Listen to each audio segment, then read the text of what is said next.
mofinaina isan'andro atolotry ny mpitandrina rakotina valina maoly.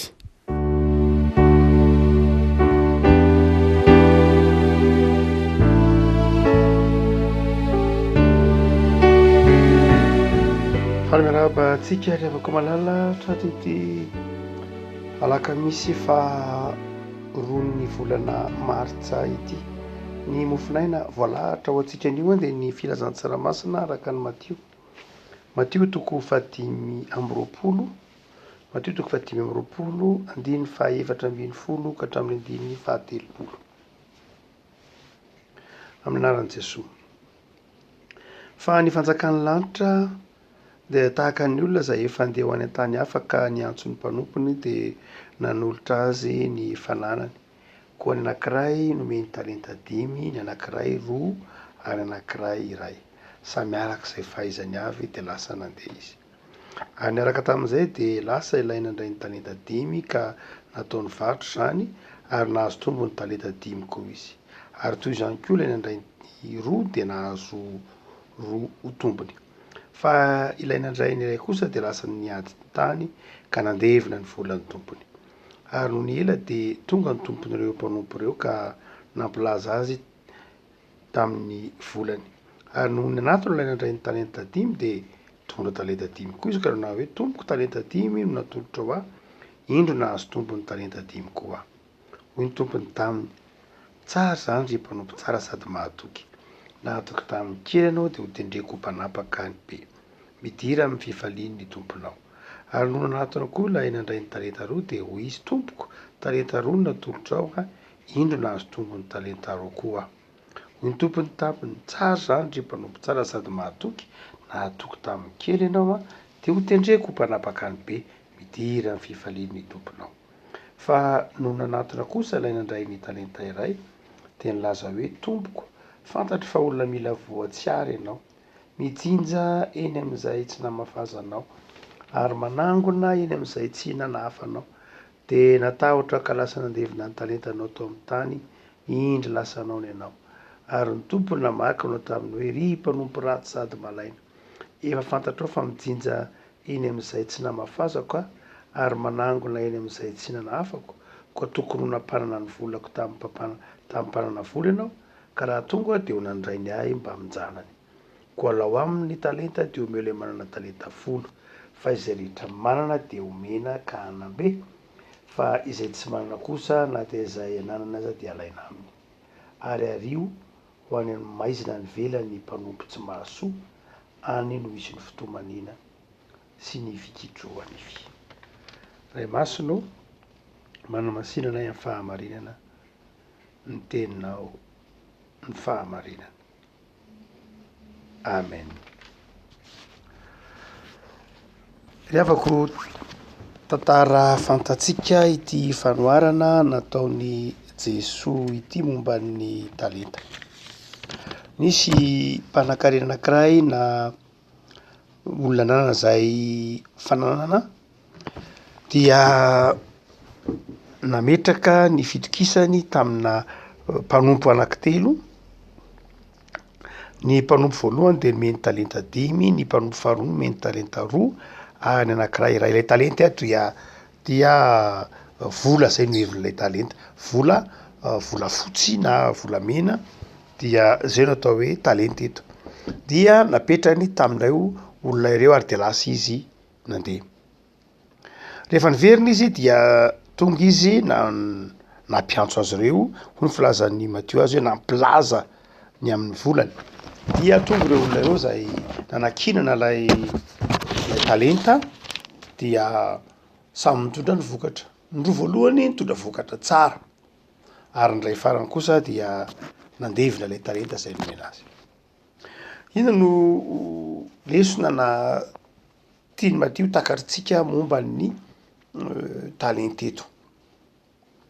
Voalohany dia izao, hoarina amin'Andriamanitra, izay mahatonga azy miteny hoe ny fanjakan'Andriamanitra. Andriamanitra dia manome ny olona ny talenta, manome ny olona ny fahaiza-manao samy arak'izay fahaizany avy. Andriamanitra zany raha ohatra ka manome antsika talenta de arakarak'zay mety ho faiza mitantana ty anatytsika misy ny mena talenta betsaka misy ny mena talenta 5 misy ny mena talenta 2 misy ny mena talenta ray samy araka ny fahaizany avy hoy Matthieu eto any amin'ny Luka de mitovy daholo le talentany mena fa atao Matthieu dia tena samy araka ny fahaizany avy hoe io an tena arakaraka ny fahaizan'lay lay io Andriamanitra zany mahafantatra n'lay ny mpanompony tahaky ny ahafantarany ity tompony ity ireo mpanompony hoe ity a de tokony mahavita an'izao ity a de tokony mahavita an'izao ito a de olona manama izy azy kokoa dia fantatra fa raha omena 10 izy de havita 10 ity a atonontonony ka raha omena 2 izy de fantatra fa havita avy 2 eny zay zakany tsara ny 2 ity kosa mety amin'ny tsara ny 5 fa ity anankiray ty kosa dia anankiray atonony azy tsara zany hoe zay na diso ity manana ity anankiray ity satria kamo izy fantatry ny tompony tsara matony mena azy ny talenta ray de fantatra fa sahaza azy satria samy araka ny fahaizany avy fa izao kamo izy kamo zany ity anankiray ity a ary tsy vitany hoe kamo fa mitsara ny tompony izy ary ray ravako malala manao zany isika eo anatren'Andriamanitra omen'Andriamanitra fandrandray kamo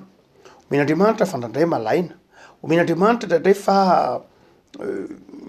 manao hoe maninona moa zany ho ray Andriamanitra fa tsy 5 na maninona moa zany ho ray fa tsy anankiroa ndray lasa mitsara n'Andriamanitra isika am'zay talenta omen'Andriamanitra atsika fa eto zany de zao fantatr'Andriamanitra ny maha isika atsika de fantatr'Andriamanitra ny talenta sahazatsika ny zava-dehibe tsy ny isan'ny talenta akory fa ny zava-dehibe ny fampiasana ilay talenta lay mitovy ihany ange ny valy pity azony lay na azony talenta 5 na azony lay talenta 4 mitovy ihany ny valiny de zao manao hoe ry mpanompo tsara sady mahatoky midira ny fifalian'ny tomponao natoko tamy kely anao de tedreno mpanapaka ny be zany hoe mitovy ihany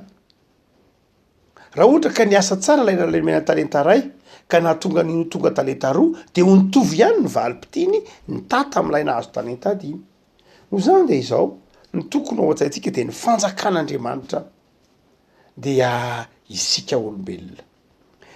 olombelona no anakinan'Andriamanitra ny fahendrena anakinan'Andriamanitra ny fahaiza manao ary anjaratsika ny mampitombo sy mampivelatra izany fanjakan'Andriamanitra zany amin'ny alalan'ny talenta izay nomenantsika zay ny heviny ara-panahy ny antony anomezan'Andriamanitra atsika fanomezam-pahasoavana maro samihafa eto moa de Matthieu de mampiasa azy ny teny hoe talenta fa i Paul de mampiasa azy hoe fanomezam-pahasoavana tsy mifanalavitra akory reo dia ny antony nanomezan'Andriamanitra atsika ny fanomezam-pahasoavana na talenta hoe Matthieu de zao mba hahafahantsika mampivelatra lay fanjakan'Andriamanitra de misy ny men'Andriamanitra fanomezam-pahasoavana 10 miasa mahay mihira mampianatra hira mahay mitarika manentana mitendry zava-maneno mahay mitantana mahay mamafoy tia mizara mana fahalemem-panahy mahay manangan-javatra be de be mety ho karazam-panomezam-pahasoavana men'Andriamanitra atsika fa izao amin'ny alalany reny no ampivelarana ny fanjakan'Andriamanitra atray mahatonga n'Andriamanitra tezitra tamin'ity ilay tompo moa zany tamin'ity nomena talenta anankiray ity satria zao tsy nihitatra amin'ny fanjakan'Andriamanitra raha tahaka azy daholo zany de tsy nihitatra ny fanjakan'ilay tompony tsisy vokatra mihitsy zany ary tahaka zany koa zay ravako malala rehefa omen'Andriamanitra talenta isika na omen'Andriamanitra fanomezam-pahasoavana ka tsy mampiasa an'ireny de kamo ary mahatezitra n'Andriamanitra ny akamoana tsy akasitrahan'Andriamanitra ny akamoana zay amin'ny lafiny ara-panahy hoe miankina amin'ny fampiasantsika fanekentsika hampiasa ny fanomezam-pahasoavantsika ny velarany fanjakan'Andriamanitra io fa tsy maintsy ho avy Andriamanitra hitsara kosa nefa amin'ny fotoana tsy hanabozy atsika azy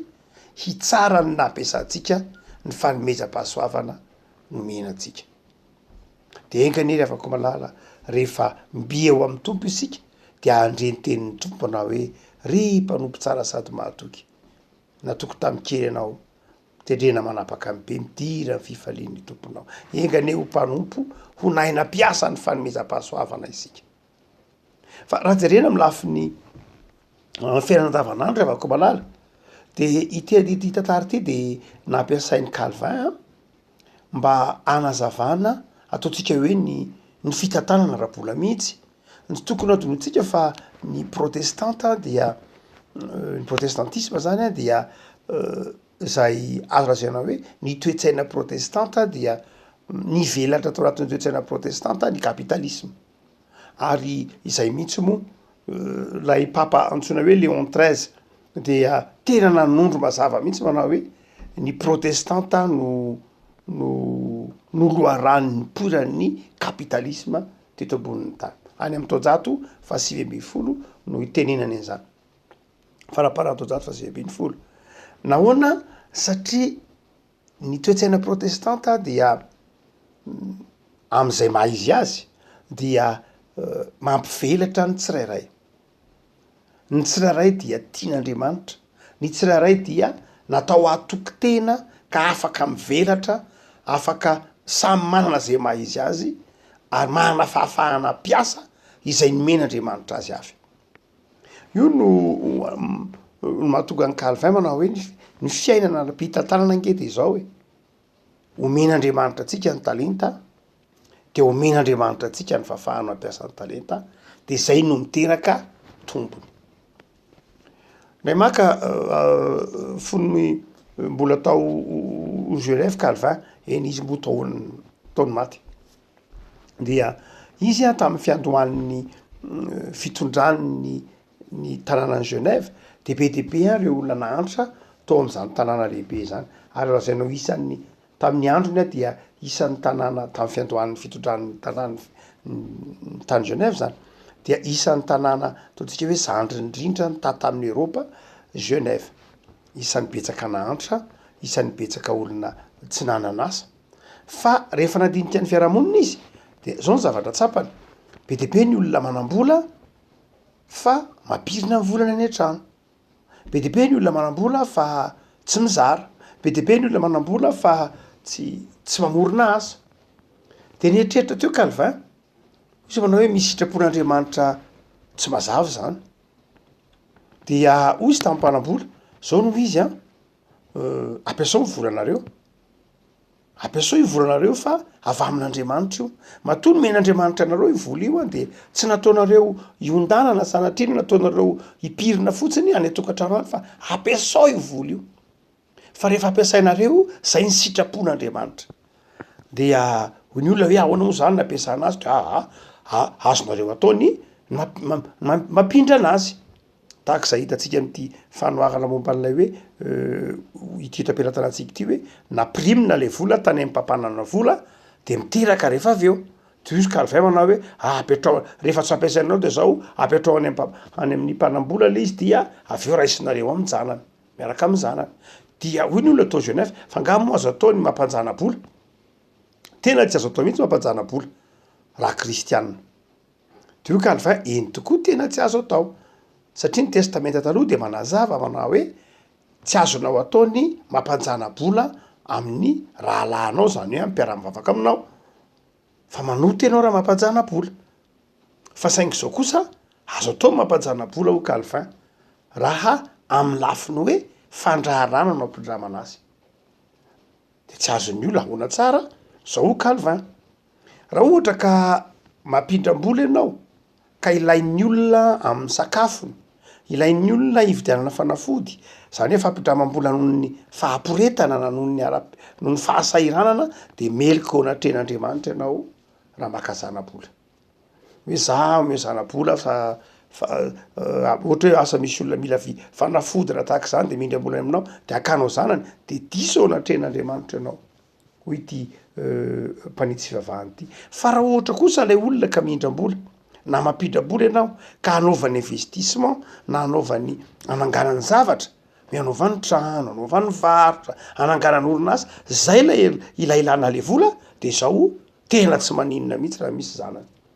satria le vola tsy mindram-bola noho ny fahampiretana izy fa mindram-bola mba ho ampiasaina satria mindram-bola ho ampiasaina izy de zao tena tokony misy zarany dia azon'ny olona lay izy ary noho zay toetsainy zay tena mpiasa vola nampiasain'ny olona am'izay ny volany mazava ho azy ny ferana kosa lay zana-bola fa tsy hoe natao mioapapana akory azay na tonga aingana de aingana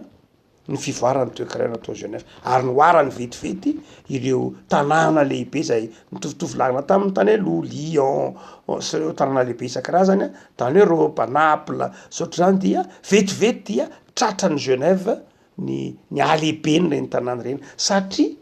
reo olona atao dia nanaiky nampiasa ny volana de namorona asa de lasa nisy asan'ny forona dia lasa nisy banky karazan-drazana banky zay mahatonga ny hoe mandraky tiny androany dia ny Suisse no isan'ny firenena manana banky betsaka indrindra sy lehibe indrindra manerana an'izao tontolo zao no zany dia le toetsaina hoe tsy fanao ny mametraka talenta fotsiny am'izao tsy fanao ny mampirina fanomezam-pahasoavana tsy fanao koa ny mampirina vola zay zay lazana azy raha jerena am'izany fa tokony ampiasaina io vola io rehefa tsy ampiasainao dia aodino io vola io zany namanana fikasana ny ampiasana n'io vola io fa izay faharoa fanazavana azy de nametra-panontaniana ny olona tamin'ny Calvin hono ary Calvin ahoana koa aloha no mahatonga an'le vola hoe miteraky ahoana ny fototra natsoratra masina hanekenao hoe miteraka ny vola raha mampirina le azato zany le olona androany anaovany varotra le izy vita le varotra ny afaka telo volana dia averina lasa 20 na lasa 10 nahoana le vola no miteraka inona ny fototra ka mahatonga an'le vola hoe ekena ny fiterahany de hoe Calvin tsy le vola no miteraka tsisy vola miteraka zany fa izao ny fotoana nampiasanao an'iny volan'le olona iny no vidinao zany hoe Calvin matoa ny olona anankiray nanam-bola de izao ny asa izy nampiasa fotoana izy ny fotoanan'ny olona tsy avy amin'olona fa avy amin'Andriamanitra zay ny dikan'io andininy eo amin'io toko 520 andiny voalohany sy faharoa manao hoe dia nandeha lay tompon'lay talenta de navelany teo amin'ireo mpanompony lay talenta zay le hoe nomeny fotoana tsy hoe rehefa nomeny le vola de avy hatrany de niverina izy fa nomeny fotoana mba hahafahan'lay mpanompo mampitombo an'lay vola de izay fotoana zay ho Calvin sarobidy zany hoe raha ohatra ka manam-bola ny olona anankiray de nandany fotoana izy zany nandany fotoana izy vao nanana n'iny vola iny fa tsy hoe mipetraka fotsiny teo iny fa nandany fotoana sy nandany herim-po mafy izy zay vao nanana an'le vola de ampiasainao ve le vola de avy eo verinao fotsiny am'izao tsy mety zay ho Calvin fa izao le fotoana izay nampiasany na nazahoana n'iny vola iny kosa no averinao no vidinao satria raha nanana ariary zato izy mety ny asa adiny ray de nalainao le ariary zatony dika zany nalainao ny adiny rayany de alainao ny adiny rayany de zao avereny ny solo n'lay adiny rayany satria ny adiny rayany de zao fotoana nomen'Andriamanitra azy iny zay mahatonga ny Suisse mahatonga ny fiangonana protestanta rehetra mihitsy de sarotiny amin'ny fotoana satria ny fotoana zay meny fotoana ny vola time is money tsy ny anglisy akory namorona an'izany fa Calvin no hoe ny fotoana angeny sarobidy no zany de zao ny talenta ampiarahana amin'ny fotoana no miteraka ny arena na miteraka ny fitombona raha misy olona zany nomen'Andriamanitra talenta sady nomen'Andriamanitra fotoana satria salama satria afaka miasa de tokony tsy ho manitra izy raha ohatra ka misy olona mahatsiaro talenta ka sady manam-potoana de tokony tsy ho manitra izy fa raha toa ka manitra izy de roa ny antony io Calvin na izy kamo na le fiarahamonina no simba fa raha ohatra ka tsy kamo izy fa olona miasa kanefa mampiasa tsara ny talentany ao anatin'ny fotoana de tokony tsy manitra izy fa matoa manitra ny olona anankiray de na izy kamo tsy mety mampiasa ny talentany na le fiarahamonina mihitsy no simba ka mila hitoriana ny filazantsara na le fiarahamonina mihitsy miangatra ka mila hidirany filazantsara. Afaka malala ny hevim-panahy faharoa zany na ny hevitra pratika faharoa de zao manao hoe zava-dehibe ny fiezahampino ampiasa ny talentany. Am'izao vanim-potoana eny antsika zao de tsy takona fenina fa betsaka ny miamahantra aty amin'ny faritra atsimony ataontsika hoe amin'ny ilany ambaniny Sahara. Ary izay mahatonga an'zany de antony telo: na lay olona le firenena tsy mahay mampiasa ny fanomezam-pahasoavan'ny mponina ao aminy, tsy mahay mampiasa le fanomezam-pahasoavan'ny mponina ao aminy. Ahoana moa tsy hanomezan'Andriamanitra ny fanomezam-pahasoavana? Be de be ny manam-pahaizana ao am'lay faritra lay firenena, be de be ny olona manan-tsaina, be de be ny manana fanomezam-pahasoavana, be de be no nefa tsy hainy mampiasa azy. Ny faharoa de zao tsy haiko mampiasa ny fotoana kamo. Aty Afrika no isan'ny lava indrindra ny fotoana iasana satria lava be ny andro, manomboka amy 5 maraina de efa maraina ny mipozaka amy masoandro matonga ny amin'ny hariva be. Malalaka tsara zany ny fotoana. Fa nahoana ny mahantra le olona? De zao mety ho tsy mandamina ny fotoanan'izy, mety ny kolotsaina ny asany mety tsy ao aminy ka mahatonga aty Afrika ho mahantra. Ary ny fahatelo, antony fahatelo de zao le rafitra mihitsy, le rafitra le fiarahamonina mihitsy, ny rafitra miangatra, mampahantra, misy zavatra tsy rariny, misy zavatra tsy mety ao am'le fiarahamonina, tsy manome toerana ny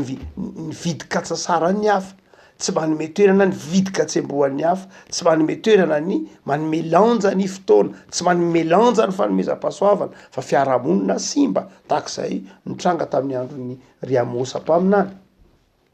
Raha koa malala am'izay fotoana zay de zava-dehibe ny amerenan'ny olona mamaky indray tony filazantsary tony ny hoe Andriamanitra de mahatoky ny olona ka manome ny olona ny talenta sy ny fanomezam-pahasoavana mba hivelaran'ny olona. Ika rehefa koa malala anao zava-dehibe ny fanomezam-pahasoavana nomen'Andriamanitra anao ianao ary ahay ampiasa zany, ahay anararoatra ny fotoana, ahay ampiasa ny fanomezam-pahasoavana mba hifalian'ny Tompo aminao rehefa mby eo aminy ndray. Ivavaka sika. Tompo am'soranao zahay noho ny amin'ny fanomezam-pahasoavana zay omenao anay, ny talenta omenao anay, ahafahanay miaina, mivelona, manompo anao. Mbola ampamoahana izahay